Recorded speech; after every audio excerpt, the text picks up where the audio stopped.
No, it's someone else. Someone's going to another. Quick. Two more? Someone else who gets here before my wife. I can't believe it. She's going to have a big laugh when she comes in. Oh, sure, come on in. Plenty of room for you.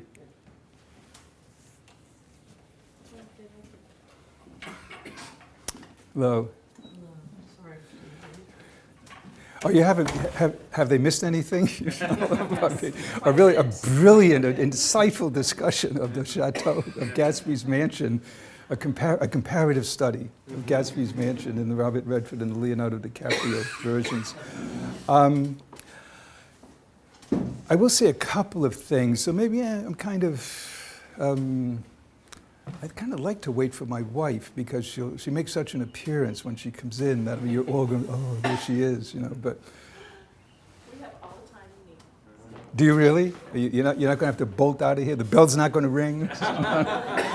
Okay. Do you want to hear the story of me and Mrs. Vanderbilt? Yeah. Would you like to? Yeah, it's really. I think it was really funny. So anyway, I really was it's Commodore Vanderbilt, Cornelius Vanderbilt, his wife, and an elderly woman. She was probably like 55 at the time or something like that. I was 12 or 13. Anyway, she loved me as her for whatever reason, as her caddy. She always asked for little Tommy. Tommy, that was my name. Anyway. And the Newport Country Club is outside of Newport. It's over at Ocean Drive, and we lived right in by St. Mary's Church in the center of Newport. So I was hitchhiked back and forth, probably 3 miles or something like that. Anyway, so I'm standing out in the late afternoon. I'm standing out in front of the country club one day, hitching down Harrison Avenue, across from where Kennedy got married, and Mrs. Vanderbilt comes by. And not in her Chevrolet by any means. I forget if it was a Rolls or whatever. Yeah, it was a Rolls. Oh, definitely a Rolls. Yeah. And anyway, so she stops and come in. I'll take you home, and we're talking. And she said, oh, you're such a lovely boy. And I'm always so happy to have you as my caddy. And so there's nothing sexual about it. I'm sure. I mean, if you believe me, anyway. But anyway. And so we get into Newport. She says, where do you live? And I said, I live over by St. Mary's Church. Just drop me off by the church, and I'll walk. Oh, no. I want to tell you. I want to go and talk to your mother. I'm going to tell your mother what a nice little boy she has. I said, oh, come on. What is this all about? So anyway, and we live in this. I mean, it's a real working class neighborhood where we lived right off Bellevue Avenue, where all the mansions were, but not on Bellevue Avenue by any means. I mean, all these sailors and working people. Anyway, very narrow street. So she drives up, and she stops in front of the house, and I said, oh, well, goodbye, Mrs. Vanderbilt. And she said, well, no, I want to talk to your mother. And my mother's Irish American. And anyway, so I go in the house and say, Mom, Mrs. Vanderbilt is outside. She wants to talk with you. She wants to tell you what a nice boy I am. And my mother, thinking that it's one of her Irish American friends, putting her, oh, you're the Vanderbilts, sort of stuff. And anyway, so my mother comes out. She's in her house coat. I picture her with curlers in her hair, and she comes out in her slippers. And then my mother's a very, very, very funny person. She does this double take when she sees this Rolls Royce out in the street. And, oh, Mrs. Cousineau, I just want you to know, oh, Mrs. Vanderbilt, how kind of you to come by to our house today. It's so and the thing is, and it's a very narrow street. I swear to God, there's 24 cars that are parked, that are stopped behind. But I guess they realize it's a Rolls Royce, it's one of the rich people, or what, better not start honking away at them. Anyway, hello. Not at all. Not nearly as late as my wife is. Well, I was about to ask you if I ignited a passion, but now that my wife is here, I don't think I'll ask you. Boy, and maybe I should have asked Eric to have. You didn't have the camera on while I was telling the story of myself and Mrs. Vanderbilt? I'm afraid I did. Oh, did you really? Oh my God! Oh well, Is your mother still alive? No, she died 2 months short of 100 last February. Yeah, she would have been 100, and she wanted it because she wanted to invite all her friends, and all the family and so on, and have this big splash for her 100th birthday, and didn't quite make it.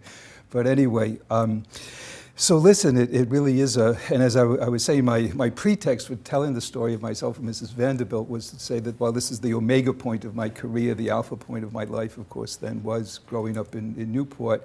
Amidst great wealth, but not of wealth by any means, and having a certain personal experience then of Gatsby and his relation to all those meretriciously rich people. My wife said once, and I thought it was an exaggeration, but I think there's some truth to it, that the reason that I never really went out and tried to make a lot of money was that I realized that I never would come anywhere close to making the kind of money that that the Vanderbilts, the Berwins, and all the rest of them had. So I became an English teacher, and here I am, and here you are, and I'm very, very happy indeed. I do want to begin by thanking John Beck for having the idea of inviting me. It was a big surprise. I'm very, very pleased. Nina Burton, then, for helping with the arrangements. My wife, for being here, and for being here so that at the end of the class she could tell me whether it was worthwhile being here. And Eric Brossat, I'm very, very happy that he's here to videotape it for the benefit, above all, I mean, of the universe, I guess, because if it goes up on YouTube, if it's any good, but most particularly of my grandchildren, so that when they go in high school or college and they read The Great Gatsby, as inevitably they will, they'll not only read it, but they'll understand it, or at least they'll know of my understanding of it. My grandchildren are currently 6'4". There are two of them. One of them is 6, 2 are 4, one is 2, and one is about to be born at the end of June in D.C. So I'm looking forward, which is part of the reason. Someone asked, well, Eric said, why'd you come back from Paris? Well, we have a new grandchild about to be born in D.C. Okay, the title of the talk, then down to serious stuff, okay? Notebooks open, right, ready to go? You've all assured me that you reread The Great Gatsby just within 2 days of today's talk. Okay, listen, I gave a versus, quick, hurry. Gonna lock the door.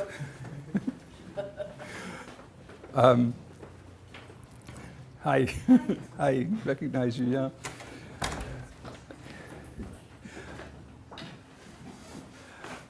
I wanted the title of the talk is Plagiarism Unbound, Borrowing Desire in The Great Gatsby. And I want to say a couple of things about that before I launch into my really prepared remarks on that subject. First of all, the subtitle, to begin with the subtitle, Borrowing Desire in The Great Gatsby, the concept of borrowed desire comes from a French literary critic named René Girard, who I've been working on his theories for quite a long time. He calls it mimetic desire. I call it, for our purposes, borrowed desire. It just means that when we desire something, it's not because, hey, well, we desire it. It's because we see someone else desiring it. We learn to desire by modeling our desires on the desires of other people. Basically, what it comes down to in The Great Gatsby, why is Gatsby so gaga about Daisy? Well, because Tom Buchanan and all the officers at Camp Taylor and so on, all of them are chasing after her. So he's, in effect, imitating their behavior, even though, as we see, as I'll talk about it, and as you know from your reading of the novel or seeing the film, that aspect of his desire is very much hidden. He's presented as though he's someone who really, I mean, it's just this ultimate, this kind of cosmic, metaphysical desire, as it were, that he has for her. Plagiarism Unbound, then, the plagiarism part of the title comes, of course, it's from the second page of the novel, where Nick talks about the desires or the activities, the stories that are told by other young men. And he says that they're usually plagiaristic. And one of the points that I'll be making as we go along is that everyone is plagiaristic in this novel. And not only the minor characters, but Gatsby himself is a plagiarist. So what the basic idea of the talk that I'm about to present, I'm going to give you my conclusion at the beginning, because as some of you know, those of you who actually have had classes with me know that I tend to go on a little bit and kind of go over at the end and so on, and don't quite get to the main point, which I then try to, please remind me to get to the main point at the beginning of the next class and so on. So I'm going to give you the main point right now, which is that there are two forms of plagiarism. There's plagiarism spelled correctly, as I have put it here on the right side of the board, and in which basically, just to repeat what I said a moment ago, the point that I'm making here is that, as René Girard says, desire is always triangular. That it's not that Gatsby loves Daisy, it's that Gatsby wants to become Tom Buchanan. He's modeling himself. He's plagiarizing Tom Buchanan. And the principal element then, what's at stake principally in that plagiarism, is Daisy Buchanan, and he wants Daisy. And the catastrophe that befalls him, of course, is that Tom's not going to give her up. More on that later. At the same time, and sorry that I kind of squinched it together here, the other form of plagiarism, misspelled as it were, it's not my invention. I wish it were. I'm stealing it. I'm plagiarizing it, as it were. Does anyone recognize it, the literary critics among you? It's Raymond Fetterman. He's a Franco-American writer who was here a few years ago, who coined the term plagiarism with the idea it's like plagiarism, but it's playful. It's not wrong, it's a good thing to do, it's fun to do, and so on. And basically what he means is that plagiarism is how writers write. They write by plagiarizing. James Joyce, most obviously, writes this novel set in Dublin, June 16th, 1904. He calls it Ulysses, and he steals from all of these details from Homer's Odyssey to begin with. T.S. Eliot writes the love song of J. Alfred Prufrock. What is it? How does it begin? It begins in Italian. Don't ask me to quote it, but it's directly stolen, as it were, plagiarized from Dante's Inferno. The great difference between plagiarism, that kind of plagiarism, and this kind of plagiarism is you don't want to get caught doing this. Something anyway, not to get into this, but anyway, if you get caught plagiarizing, you're up the creek, right? Up the creek without a paddle or something like that. With plagiarism, you want it to be known. I mean, Joyce called Ulysses, he calls it Ulysses because he wants people to know that he's stealing from, he's playing with not only the Odyssey, but so many of the great monuments of Western literature. So you get you get an F. You get an F with that. You get a gold star, as it were, with this form of plagiarism. And the other thing in this very clever diagram, then, which I hope, even if I never use PowerPoint or anything like that, but I hope that this will emboss itself in your memories, as it were. So what I'm saying here is that what does Fitzgerald want? He wants to be Joseph Conrad. There's no doubt about it. Conrad is the name of the game for Fitzgerald. Fitzgerald was writing in the 1920s. Conrad dominates the literary scene, along with Joyce, of course, and Henry James. But he's the name of the game for Fitzgerald. He wants to be Joseph Conrad. And say briefly to, I just remembered, I got all these handouts. John, if you could help me with them, just pass them around. There are just two of them. And to simplify a bit, because there are any number of Conrad's novels that Fitzgerald really admires, but the one that I think is most pertinent to The Great Gatsby is Heart of Darkness. And what I've done here, in diagramming it this way, and putting Heart of Darkness in brackets, and you'll notice there's an asymmetry then, that over here we just have Daisy, and if Daisy is what's at stake, then they've got to fight to the death, and they do fight to the death. Tom and Gatsby. Fitzgerald doesn't have to fight to the death with Conrad. Conrad's dead, of course, already by the time he writes the novel, so literally. But I mean, psychologically, he doesn't have to fight to the death with him because he can put Heart of Darkness in brackets and he can recycle it, as it were, as The Great Gatsby.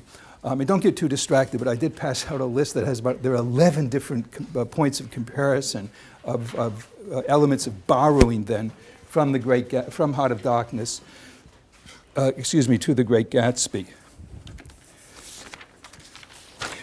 The one other thing I want to say, I put up, some of you may have noticed, I put up the word fix on the board, and I spent a good part of this morning consulting the OED, the Oxford English Dictionary, thinking that I would come up with the 3 or 4 different definitions of fix.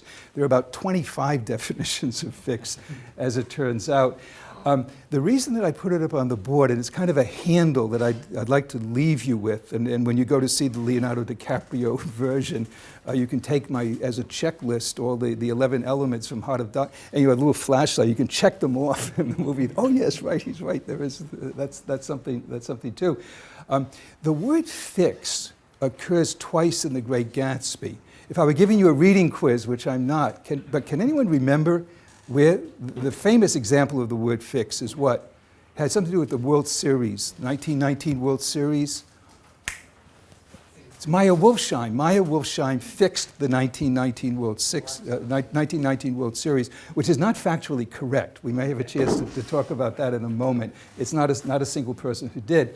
I just wanted to remind, that fix is a kind of, we could say, a kind of antithetical word. It has two contrasting, really two opposing meanings, along with the other 25. One of them is it involves bribing, doing something through illegal means. Okay, and that, of course, is what Meyer Wolfsheim does.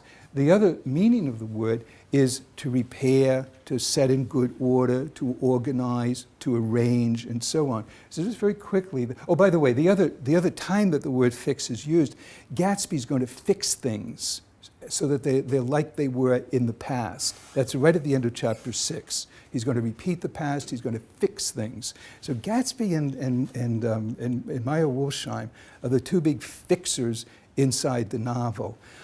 The kind of fixing that they do involves a kind of transgressive behavior. It's wrong to do what Meyer Wolfsheim, it's cheating, playing with the confidence of 50 million people, as Nick Carroll. How could a person do that?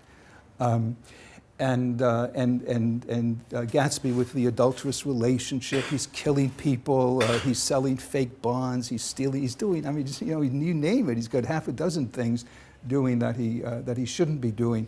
The other great fixer, and this is to conclude my concluding point then, the other great fixer in The Great Gatsby, outside of The Great Gatsby, is Fitzgerald himself, who's fixing, who's arranging, who's repairing, he's revising. He revised that text, the manuscript, dozens and dozens of times. I mean, he was drinking a lot of the time, but he must have had some sober moments where, I mean, he didn't just, I mean, Samuel Beckett drank a lot too while he was writing, but still, you know, his lucidity was there, his hand didn't tremble all the time, and he really, he arranged those details in a very, very meticulous way.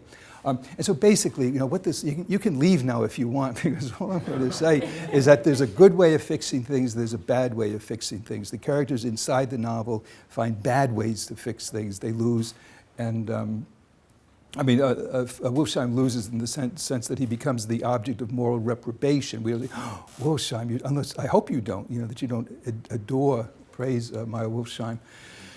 And Fitzgerald, on the other hand, pursues a similar operation in the same way. So, you know, and I do want to pause for a moment, because you're going to go see the movie, and just think of, you know, as you're watching it, because as you're watching it, it's not the kind of thing, unless you know, you listen to some English teacher go on at the mouth about it, you're not going to be thinking about Fitzgerald, you're going to be focused on Gatsby. But do realize as you're watching the film, and Gatsby will move heaven and earth to get Daisy, to realize that there is a parallel between that and Fitzgerald's own willingness to move heaven and earth to gain literary success. Okay, just as Gatsby wants to become Tom Buchanan. There's a wonderful scene, by the way, the scene in Camp Taylor you're going to see, where DiCaprio, I think he plays it so beautifully. He's dressed up in his uniform with all the other officers, all the beautiful women are there. He knows he doesn't belong. He just knows it, and he shows it on his face, I think very, very beautifully. So anyway, and Fitzgerald, of course, very much aware of not quite belonging to the world that, what's her name, Zelda. Zelda came from, A to Z to be sure.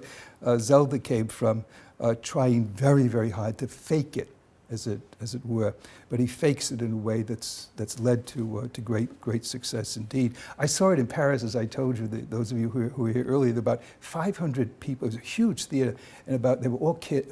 I mean, you know, they were in their 20s, and there was one of them French. They're all French, of course. So I was talking to this young girl after. Oh, she just loved it. Oh, and I think there was something about seeing this big, splashy, over-the-top film with all these kids who were 40 or 50 years younger than myself that really created a kind of what's that called? You know, where you get something really going. There's a word for it that I can't. An English professor who can't remember a word. Anyway, listen. Let's get on. So. Yeah, and also I gave you that sheet with the 11 different comparisons because I knew I'm probably not going to get past page 2 of my prepared remarks. So at least you'll have the two handouts that I've given you, plus what I've put up on the board. You'll have at least the gist of what I'd like to say. Okay, so just remembering at the very beginning Nick starts the story, there's a distinction. Here's Gatsby over here on the one hand, here's everyone else on the other hand. And he says, the intimate revelations of young men, or at least the terms in which they express them, are usually plagiaristic and marred by obvious suppressions. Okay, Gatsby's the exception to all of it. And not to belabor the point, but to quote a few lines at least, he says, Gatsby had some heightened sensitivity to the promises of life. Now that distinguishes him from everyone else. He had a romantic readiness such as I have never found in any other person, and which it is not likely I shall ever find again. Of course, the joke is, from my point of view, is that Nick's making it all up. There's none of this stuff in Gatsby at all. Gatsby sprang from his Platonic conception of himself. And it's there are lines like that where you realize, wait a minute, did Gatsby tell Nick that? Did he say, Nick, I spring from the Platonic? Can you imagine? Can you picture Gatsby talking that way? His first glimpse of Gatsby, he's stretching out his arms towards a single green light, very famous, quote unquote, is it a symbol? No, it's not a symbol, it's not a symbol. I don't know if we'll have time to talk about that today. My favorite, by the way, if you want to talk about egregiousness, if you want to talk about a writer who fixes things, it's on page, and fixes in the sense of being really, really deceptive and really playing with our confidence. You can do no worse than to turn to page, or do no better, which should be, turn to page 110, which is the end of chapter 6, in which Gatsby is telling Nick about how the sidewalk turns into a ladder, and you could climb up the tree and suck on the incomparable milk of wonder, the pap of life. I think it's a breast image, if I understand correctly, and the green breast of the new world at the end, and so on. And Nick says, as he was talking, it kind of reminded me of something that I seem to have heard that once before. I mean, the deceptiveness of it is that Nick's writing it. Gatsby would never, Gatsby would rather shoot himself in the head rather than talk that way. I mean, when Gatsby's together with Daisy, what does he say to her? In the film, it's wonderful. He looks at her because he doesn't. There are no words that Gatsby can possibly speak. So anyway, the implication throughout the novel is Gatsby's dream, his desire for Daisy is spontaneous, it springs from within himself, and so on, to which I say nonsense. And the corollary to that, you remember, is that nothing's wrong with Gatsby, finally. What's wrong with Gatsby is the world. It's what Nick calls the foul dust that floated in the wake of his dreams, a nautical metaphor then.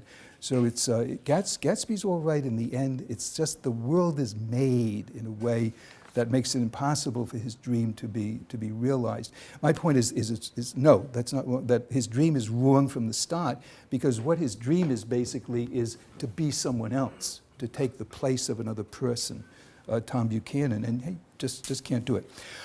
Okay, moving on to my second point. So we have the idea that Fitzgerald presents Gatsby as an utter original. The development of that, then my second point, is that a number of Fitzgerald's critics, admirers, editors, and so on, treat Fitzgerald in the same way as an utterly original author. Arthur Misner says of Fitzgerald, he's a writer who worked, it's a very interesting use of words, he says he's a writer who worked intuitively. So the intuition, it's inside himself. Not that he borrowed models, not that he was reading Heart of Darkness with his left hand as he was writing Great Gatsby with his right hand. He was an original genius, Misner says. Matthew Broccoli, the editor of this edition, says The Great Gatsby is a masterpiece. Think about it. Over here we have Great Gatsby, the masterpiece. Over here we have all these other plagiaristic, mediocre novels. He says, and it sounds very much like Nick talking about Gatsby being so unlike everyone else. Broccoli says of The Great Gatsby, of the novel, it does not proclaim the nobility of the human spirit. It is not politically correct. It doesn't tell how to solve the problems of life. It doesn't deliver a fashionable or comforting message. Well, what other writers write novels that don't do things like that? I mean, how about Henry James, James Joyce, Samuel Beckett, Thomas Bernhard, Fernando Pessoa? I mean, you could rattle off dozens and dozens of dozens. But anyway, the point I make is that the editors are stacking the deck in Fitzgerald's favor in a way that's parallel again to the way in which Nick Carraway stacks the deck in favor of Gatsby. And he quotes Gatsby himself. This is Broccoli, quotes Fitzgerald. He says, I want to write something new, something extraordinary and beautiful and simple and intricately patterned. And he actually does, he does achieve that intricate patterning, whether it's something new. Yeah, it's new, but it's new. He creates the newness, the point that I'm making, and I don't mean this as a way of disparaging Fitzgerald at all. I think it's rather quite on the contrary. I'm giving him a gold star for it, and not an F at all, for the way in which he's created a new, is it a masterpiece or what? It's a very, very popular novel at the very least, but he's created it by recycling Heart of Darkness. And he's done it in such a way that most readers of the novel don't notice that it's a kind of palimpsest. And if you scratch the surface of The Great Gatsby, you see underneath it, you see Heart of Darkness. The other thing, so this is Broccoli still, who really gets on my nerves. He says, masterpieces are not accidents. Geniuses know what they are doing or trying to do. Isn't that kind of a commonplace, I would think? Does it need to be said? Ça va de soi, as we say in French. They need luck, but knowing how to use the luck is an essential element of a writer's equipment. How about, writers need what? They need luck? Yeah, maybe they need luck. How about predecessors? Maybe they need predecessors. Maybe Joseph Conrad has to be there. Maybe Dante, maybe Shakespeare, maybe any number of writers.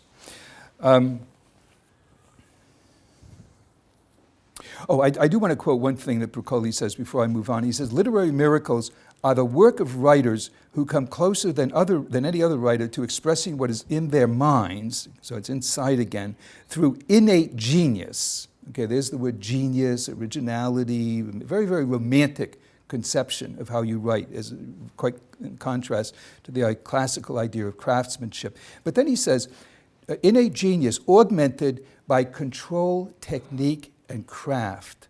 And I want to come back to that because he's absolutely on the money, if I can use that expression. He's on the money with that one, with the control, technique, and craft. There's an immense amount of it in The Great Gatsby, deceptively deployed.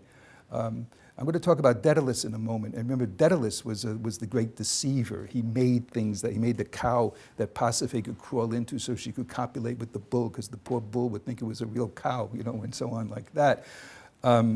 And he made the wings that created the illusion of there being like gods who could fly in the air. Anyway, moving on to my third point, I want to talk a little bit about I want to debunk the idea of Gatsby as an original. I want to show you that Gatsby's a plagiarist. And the point that I want to make, and it's kind of, I'm borrowing it, I really am, I'm stealing it from René Girard, is the distinction between, because I say we always have to have a model of desire. You're never going to want Daisy. To simplify a bit, you're not going to want Daisy unless Gatsby's not going to want her unless Tom Buchanan wants her. Girard distinguished, and that's basically Girard's theory. But he makes the further distinction between competitive models and non-competitive models. I'm going to start with non-competitive models. So you can admire someone, but you don't get into a knockdown, drag-out fight with that person. You don't fight to the death over some desirable object. And I'll just mention three of them. The first of them is Benjamin Franklin. Remember at the end of the novel, and I have it marked here, it's on page 173. Gatsby's father comes and he shows Nick this notebook that Gatsby used to keep, and he's got all these exercises. I rise from bed. He's got a schedule. Rise from bed at 6 o'clock, dumbbell exercise, and so on from there. It's taken directly. I haven't gone back to look at the original, but it's Benjamin Franklin's Poor Richard's Almanac that it's taken from. So Benjamin Franklin is clearly a model of desire. He wants to have the kind of success, he wants to become the kind of independent person that Franklin campaigns for, as it were. Okay, the second of them is Dan Cody. Do you remember the guy who goes off into the Yukon, who makes all these millions? And it's very, very funny in the film. In the novel, so Dan Cody introduces Nick to the Gatsby to the idea of wealth. It's when he goes to meet Cody on his boat that he's already decided he's going to tell him his name is Jay Gatsby rather than James Gatz, and so on.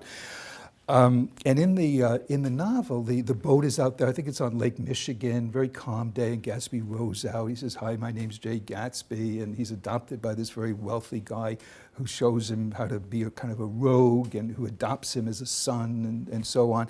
In the film, it looks, I mean, it's like this tornado has come across, and Dan Cody's out there on the boat. It's like Ahab going down with you know, and the storm, and at one point,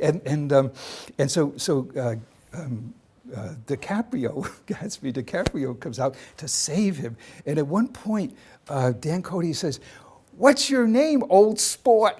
When she's holding on. And so you're kind of a little heavy-handed. That's where old sport comes from, according to the maker of the film.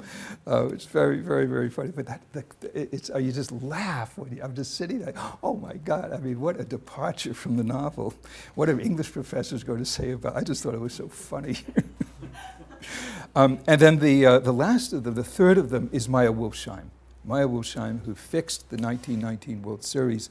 And the point to notice about all three of them, Franklin, Cody, and Wolfsheim, no competition. Franklin's been dead for a couple of 100 years. Cody adopts Gatsby, and also Maya Wolfsheim picks him up out of the gutter, he tells Nick Carraway. And also, more about Wolfsheim perhaps at some point, but just I did say before, there's not one single person who fixed the World Series. It was a cabal. But you know, you think of it, the reason that Fitzgerald fixes the fixing of the 1919 World Series. It already was fixed, but he fixes it again for the purposes of his novel by having a single fixer, a Jewish fixer, as it turns out, as it would be, who's the one who masterminded that operation. And I do remember, I think it's quite fascinating that Gatsby is going to fix things as they were in the past. And in that way, he's very, very much the spiritual heir of Maya Wolfsheim. The problem for Gatsby is that there are competitive models, not only non-competitive models, but I'll just mention three again. First, I have mentioned the young officers at Camp Taylor. Again, I've got the novel almost memorized. I'm sorry, I've taught it at least 36 times. I've read it 100 times.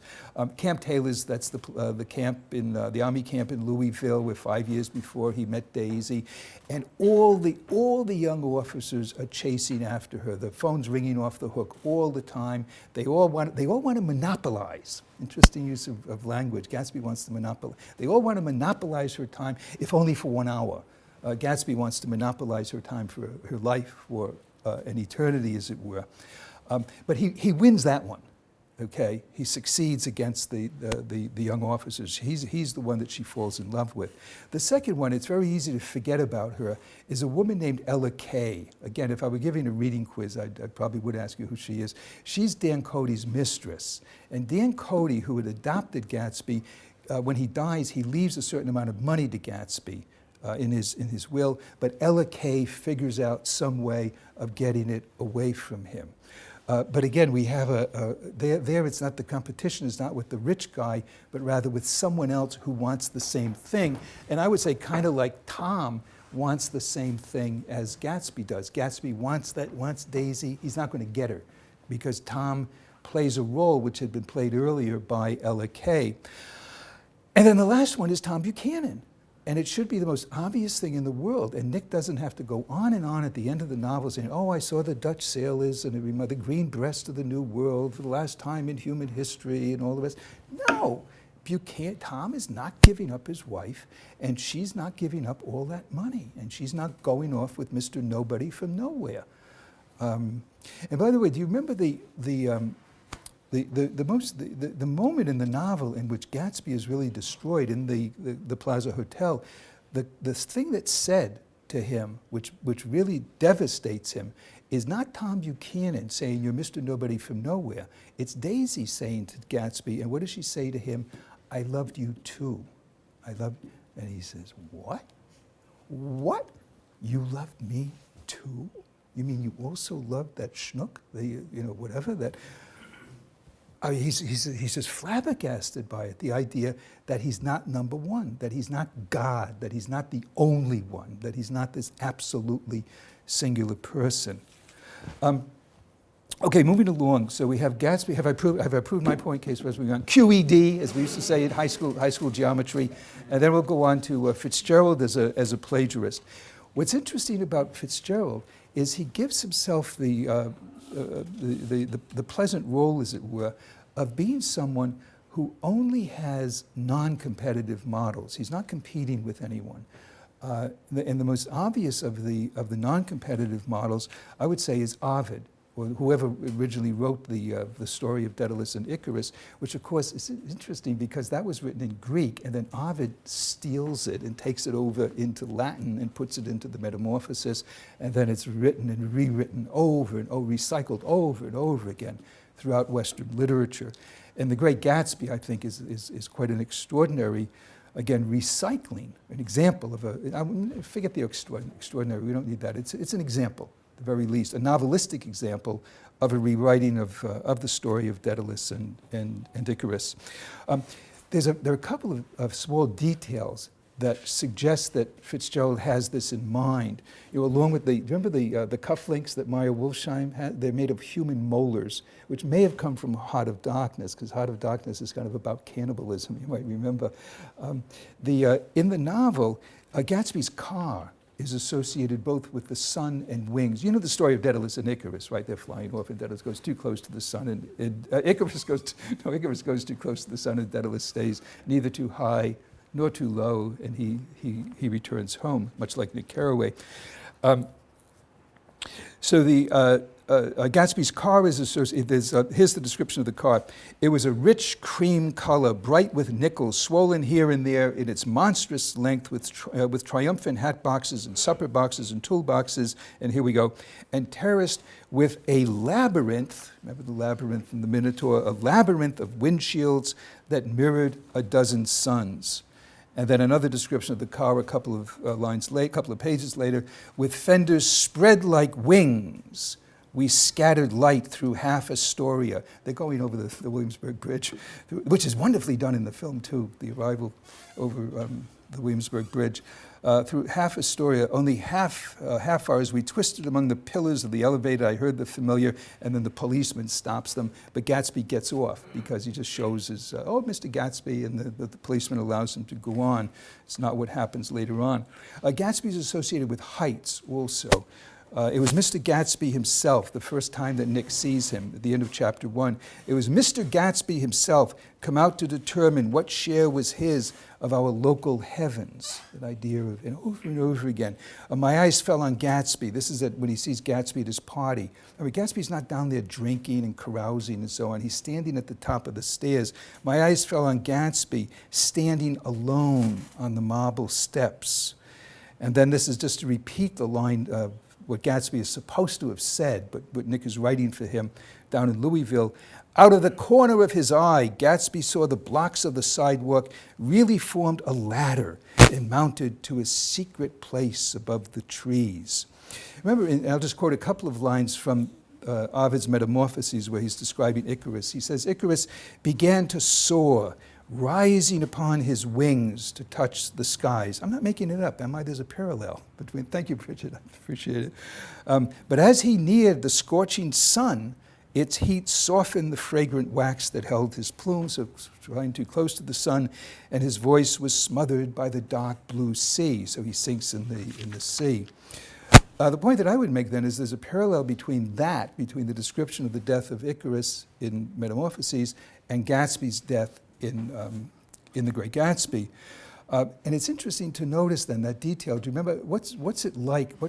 How hot is it the day in the Plaza Hotel? It's really, really hot. I mean, it's probably even hotter than this. It's so hot that Nick's underwear, I'm quoting this is really, I'm not making it up. Nick's underwear kept climbing like a damp snake around his legs, and opening the windows admitted only a gust of hot shrubbery from the park. So I mean, a little bit like what we have coming up here from the quad today, courtesy of the typical summer weather on the Eastern Shore, which I've never gotten used to, being from Newport, Rhode Island.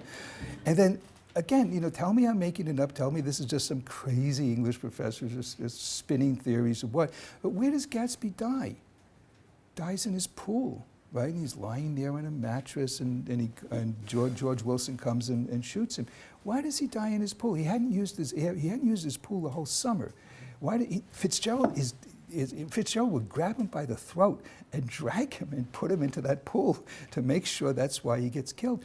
And I mean, there are a number of reasons for it. I think the really obvious one, an indisputable one, is because that's where his life as Gatsby began on Lake Michigan with on Dan Cody's boat.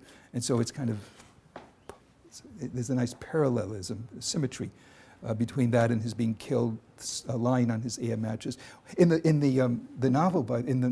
film, Leonardo DiCaprio goes out and he's swimming around. I mean, he's Esther Williams, this sort of thing. So it's quite a departure, and it misses that particular detail. But the other thing, I think it's because Icarus dies in the sea. So he goes too close to the sun, and he falls into the sea. Whether or not, and I'm not insisting, I'm not expecting as an act of faith that you do accept that interpretation. I'm just saying it's kind of interesting. You can hold on to it as a little handle if you want. But because the larger point, I think, is obvious, is that the story, that the Great Gatsby repeats the legend of Daedalus and Icarus in the sense that you have two characters who are very, very closely related. There's, of course, father and son in the Metamorphosis, and this very symbiotic relationship between Nick Carraway and Gatsby, and they're both trying to do the same thing. Icarus and Daedalus are trying to fly home to Athens, and both Gatsby, and by the way, Gatsby and Nick Carraway, what they both want is for Daisy to leave Tom Buchanan. And that's one place where the director, and I think maybe he just missed it in reading the novel, or maybe I'm making it up again. No, it's really obvious. Nick Carraway, again, would move heaven and earth. There are two characters in the novel who would move heaven and earth to get Daisy away from Tom Buchanan. It's not only Gatsby. Nick Carraway hates Tom Buchanan, and he would do whatever he could. And the way the director fudges, he's a striking, Buzz Ehrman, something like Baz Ehrman, right? He fudges early on. Nick says to himself, oh, gee, I don't know, is this a nice thing to do, to try to get Daisy to leave Tom Buchanan? And it's completely the contrary of what's in the novel. So that, let me get back to my main point, though. They're both trying to do the same thing, both in the Metamorphoses with Daedalus and Icarus, and also with Gatsby and Nick Carraway. And in both stories, someone succeeds and someone fails. And okay, I won't say anything more about that. So I've got Gatsby then playing the role of Icarus, flying too close to the sun, dying in something which is comparable to the sea in which Icarus dies. Fitzgerald, on the other hand, I'm going to skip over Nick Carraway and get to Fitzgerald himself, very, very clearly plays the role of Daedalus. Remember remember, I will tell you, in Metamorphoses, the line reads, though it's in Joyce's Support to the Artist as a Young Man, describing Daedalus, he turned his mind to arts unknown and nature unrevealed. He possessed occult powers. He possessed godlike powers, in other words. And throughout the description of Daedalus fashioning the wings, there are any number of constructing the wings, there are any number of words that suggest the idea of craftsmanship. Remember, which Bucoli attributes to Fitzgerald. So he fashioned the quills, he deftly formed, he bound with thread, in gentle curves, arranged. I want to take that word arranged, which is something like the word fix. It has a sense of organizing, of putting together, and just noticing, what did I give you? Oh, okay, no, I gave you the chiasm part. There are two ways. I just want to focus for the moment. I'll move on. Two ways, but the students, right? The alums, the students. Yeah, right. I'm still the same number of years older than you are, as I was way back. But even though it's a smaller percentage, it's a smaller percentage of the elapsed number of years. But the ones who were here early, assured me that they don't have to run out at 11 o'clock, so if I could go, but if I won't be offended if some of you do have to leave, maybe I will go a little bit over with your indulgence. There are two ways in which I want to point out, to illustrate, say, Fitzgerald playing the role of Daedalus as the arranger, as the fixer. First of all, in the way in which he fixes the sequence of events that lead up to Gatsby's death. And it's interesting, and it's fixing in the negative sense. When, if you look at the end of that chapter, it's chapter 7, and you see Gatsby dead, Nick in the pool, Nick says something about his accidental burden taking its accidental course, or so. Just an accident, just an accident. It is not an accident. Fitzgerald struggled, and it's clear in his letters. He says, he doesn't say, I've got to get him dead in the pool, but it's, I've got to get them into Manhattan. I've got to figure out a way of getting Gatsby dead in the pool. And what he does is and it's interesting to notice, and the details become more and more implausible. So Tom's mistress, Myrtle, who's my favorite, played by, that's the other thing, Karen Black is so much more persuasive for me as Myrtle than whoever she is. I mean, I'll take Karen Black any day of the week. Should I say that in front of my wife, maybe? Anyway, so Myrtle, George Wilson. Yeah, no, Tom's mystery. Yeah, George Wilson owns a garage. Okay, why not? He's a repairman, right? So that's kind of fits nicely. Tom, driving past George Wilson's garage on the way to Manhattan, stops at the garage. Okay, hey, why not? Third, after the Plaza Incident Hotel, Tom tells Daisy to return home in Gatsby's car. Hey, Daisy. By the way, have you seen Django Unbound? You haven't seen it? Oh, got to see Goodbye, Miss Daisy. It's just so fun. That's my favorite scene in the whole film. Goodbye, Miss Daisy. Anyway, but no, let's get back to serious things then. I'm really sorry you haven't seen Django Unchained, because that's the funniest line that I have all day. But so he says, hey, go with Gatsby. Why not? And then he says, well, she's. I'm sure that there's not going to be any more trouble, and so on. It's just really, it starts getting implausible. Number 4, Gatsby allows Daisy. What condition is Daisy in? DOI, DWI, whatever it is. I mean, she's really out, and she's really, really drunk. Hey, Daisy, drive my car. Sure, why not? The other thing is Myrtle. She's upstairs. Somehow she runs out on the road. She's got to be really fast. I mean, to get out there on the road and it goes splat. So the car can hit her like that and kill her. It really becomes implausible. Daisy doesn't stop. It's really fun. The funniest review I ever read of The Great Gatsby is by L.P. Hartley, the British novelist. He wrote The Go-Between, which was made into a film, and so on. Anyway, he gives this plot summary of The Great Gatsby. He says they run over, and the car does not stop. And he says, which of all things considered is the most plausible thing that happens in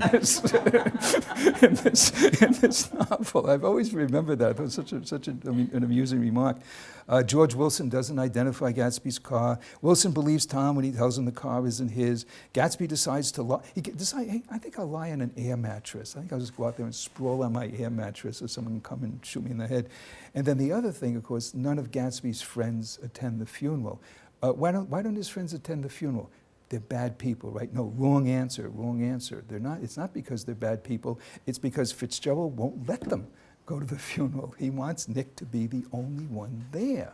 And that's a way of elevating Gatsby, because elevating him above the crowd, and it makes a nice symmetry between what Nick says about the foul dust at the beginning and then the foulness of these people in not coming at the end.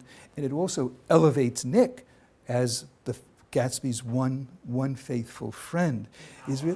What? Doesn't allies show up? Well, he does, but he doesn't count. Yeah, of course. I'm exaggerating a bit, but the idea of the central characters, at least, Daisy doesn't show up. Maya Wolfsheim doesn't show up. I mean, he doesn't go to Our Lives, I don't think, and ask him to come. But you're right, of course, he is there, and it's rather surprising or rather incongruous detail. But none of the friends, in quotation marks, none of the people who are really close, who are supposed to be close to Gatsby, show up. Again, just an example. There are just all these. When you say to yourself, well, what if Tom Buchanan, because Fitzgerald's writing the novel, what if he wrote it so that he wants to get Gatsby dead? What if he says, all right, I'll have Tom Buchanan come home early one day, and he sees his wife and Gatsby between the sheets, or some expression like that, and he kills them, and people come to Gatsby's funeral, and and so on. Why doesn't he do that? Well, because no one's going to be reading the novel 100 years later, or even 2 years later, if he writes it like that. And I mean the point really seriously, that he's really fixing Gatsby's fate in a way that will be down to his own glory. So the more catastrophic Gatsby's demise becomes, the more catastrophic that demise becomes, the greater emotional impact the novel itself has. Okay, the second, and I did give it to you, the second way of playing Daedalus, as it were, is through the way in which he arranges the 9 chapters of the novel in the form of a chiasm. So and you notice the way in which the events of the novel are told. There are all kinds of scramblings of time frames. One thing, and I don't have it memorized by any means, but it was 1927, say 1920, then and here and there, and then it's way back when Gatsby was a little boy, and so on. So he doesn't start out with Gatsby back in his as James Gatz and with his poor ne'er-do-well father and so on. And you think, boy, it's so helter-skelter. It's kind of all over the place, which it is. But at the same time, one and the same time, it's very, very neatly organized, crafted, fixed, as it were, and very, very, very deftly fixed in a very, very masterful way, and in a way that redounds, surely, to Fitzgerald's credit. Wolfsheim doesn't get credit for fixing the 1919 World Series. Gatsby fails in trying to fix things between himself and Daisy. So without going over the details too much, you just notice, and I put it in bold type, so you've got the prologue where Nick tells us his final judgment of Gatsby, and then the epilogue where, again, he tells us his final he elaborates on his final judgment of Gatsby. Chapter 5, which I have indicated as E, the reunion of Daisy and Gatsby, right there in the middle. And then you see how it goes A, B, C, D, D, C, B, A in typical chiastic fashion, so that the second part repeats the first, but in reverse order. I'm fixing a little bit, I'm kind of, it's not quite a Procrustean bed, but I am kind of overlooking details that don't fit quite as neatly into my scheme as I would like them to. Okay, I'm actually going to get to the end. This is quite amazing, and it's a minute. But actually, I began after 11, didn't I? It was more like 10 past 11 or something like that, because I told you I'm Mrs. Vanderbilt, which is really what you'll remember, right? It's like, forget all the other stuff. Say, boy, that story. Have you ever heard me tell that story, by the way? I mean, how many times? No, it's very sweet. Someone asked if my mother was still alive. It's touching. Anyway, there are a couple of things before we look at the handout on Heart of Darkness. Just a couple of things that that Fitzgerald said about Conrad. He said, first of all, Nostromo is the greatest novel of the last 50 years. The previous novel written 50 years before Nostromo was Vanity Fair for him. Thackeray. Who wrote Vanity Fair? Good thing Rich Gillen's not here. He'd kill me. It's either Thackeray. It's Thackeray. Thackeray wrote Vanity Fair, right. He writes a letter to Edmund Wilson. This is August 1922. I want some new way of using the great Conradian vitality. I think it's an interesting, I want something new, but it's going to be based on, it's going to be a recycling. It's going to be borrowed from, but borrowed in a creative way. It's going to be a creative repetition. It's a phrase some of you may have heard in my classes. And also, he read Conrad's preface. It's a very famous preface to the novella, The Nigger of the Narcissus, just before beginning Gatsby. And presumably there are things that Conrad talks about, that ideas that Conrad talks about that he tries to import into Gatsby.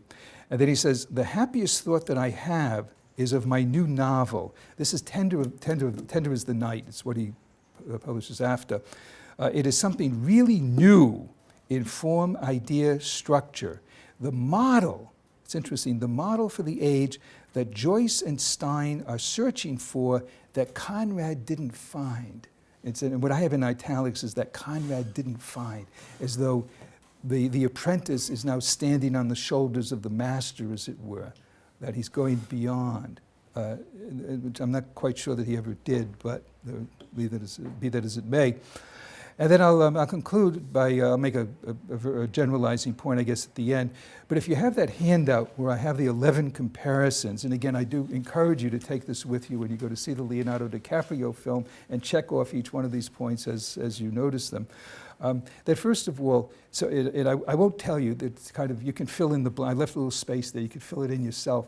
I tell you what happens in Heart of Darkness, assuming that's even less familiar to you than the Great Gatsby, and you can imagine yourself then or see what kinds of things happen in the Great Gatsby that resemble. Okay, so the plot of Conrad's novella involves displaced Europeans who go to Africa to achieve wealth through the ivory trade. Of course, the ivory trade, it's the bond trade, right, in New York. New York's a jungle, a metaphorical jungle, whereas the Congo is a literal jungle.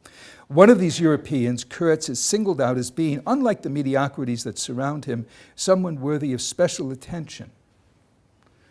Third, his origins are rather obscure. Fourth, there's a wonderful letter from Maxwell Perkins, Fitzgerald's editor. He says, the secretaries are reading this novel, and they can't get a clear picture of Gatsby. He said that they recognize Tom Buchanan, Daisy Buchanan, all these other characters, but Gatsby doesn't quite come into focus. And Perkins says he doesn't come into focus for me either. And Fitzgerald writes back, he says, me neither. I don't quite understand. Kurtz then is involved in activities that Marlowe refers to only as unspeakable practices. And of course, Gatsby's doing things that are quite not to be talked about. Fifth, the narrator, Marlowe, becomes involved with him, Kurtz, but largely as an observer to his extravagant behavior. Six, Marlowe's attitude towards the exploitation of African resources is ambivalent. He's involved in it, but he's also highly critical. Of course, Nick Carraway, he works on Wall Street, but at the same time, he's critical of the very business in which he's involved. Seven, the other Europeans ultimately repudiate Kurtz and banish him from their company. Unlike every other European in Africa, Marlowe identifies with Kurtz. Nine, he creates a narrative which presents Kurtz, in spite of his flaws, as an essentially heroic figure, and the other Europeans as essentially ignoble. Again, the foul dust in Gatsby. Tom and Daisy Buchanan, careless people, they create messes, and then they retreat into their wealth and so on. Who creates the mess in The Great Gatsby? It's Nick Carraway. It's Nick Carraway, right, who arranges the meeting between Gatsby and Daisy and does nothing to protect Gatsby at the end of the novel. Towards the end of the novel, he meets someone, the intended, the woman who was going to marry Kurtz, who knew Kurtz before the events of Heart of Darkness began. Nick Carraway meets Gatsby's father at the end of the novel. And then he tells the story of Kurtz on a ship anchored in the Thames River after he has returned home to London. Nick's back in the Midwest. So he's retreated, he's created the mess, and then he's retreated back into the Midwest. I was going to say, I should have brought it with me. I was in the faculty workroom. I'll conclude with this. And there was something hanging up on the bulletin board, on the whatever it's called, the cork board. And it was Big Brother is watching you. And it was a father. He says, if I had a child in college, the advice I would give to them is don't cheat. Don't cheat. And take an F rather than getting booted out of college for plagiarizing or whatever. And I thought it was so pertinent to what I was talking about today. And I guess the point that I would end with is, it's this, it was Mayor Curley, wasn't it? I'm from New England. I think it was Mayor Curley he was in jail and out of jail and so on. The last hurrah was written about him. And once he was asked, what advice would you give? He said, don't get caught. Don't get caught. And I'll end with that. I haven't quite ended. I'll end with my elaboration of the phrase, don't get caught. Don't get caught doing what Gatsby was doing, because you'll get a bullet, right between the eyes. Do get caught if you're doing what F. Scott Fitzgerald is doing, and hope that some either brilliant or crazy or an American professor or some professor of some origin and then providence in any event will come along one of these days and say, hey, did you ever notice the way in which Fitzgerald is is rewriting, is creatively repeating Heart of Darkness in The Great Gatsby. Because to my mind, and the way that Dante is rewriting Virgil's The Aeneid in the Divine Comedy and so on, and he makes no bones about it at all. He doesn't try to hide it. He meets Virgil right at the very beginning, right in the first canto. And in that way clearly signals the fact that he's plagiarizing with a Y.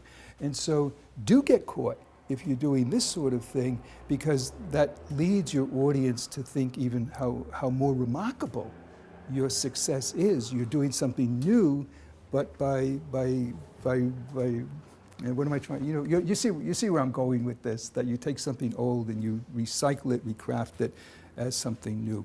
Okay, thanks for coming, and do remember Mrs. Vanderbilt. Okay, bye-bye. Thank you.